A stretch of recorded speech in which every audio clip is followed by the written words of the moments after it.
So, young man, what have you learned during your 2 years in prison for theft?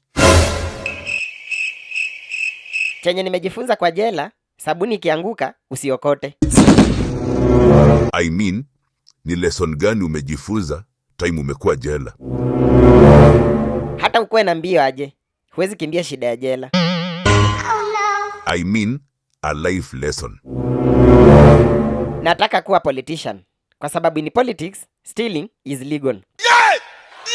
Sasa, that's the only life lesson you have learned in life. Hapana, kuna moja kali yenye siwezi sahau. Continue. Proceed. Nakumbuka, kuna dei mamangu alimeza mawe, nikiwa kwa tumbo. Kama singeinama, saa hii, ningekuwa marehemu. Rudisha huyu mtu ndani. Jesus! Your Honor, kuwa na huruma kwa yatima.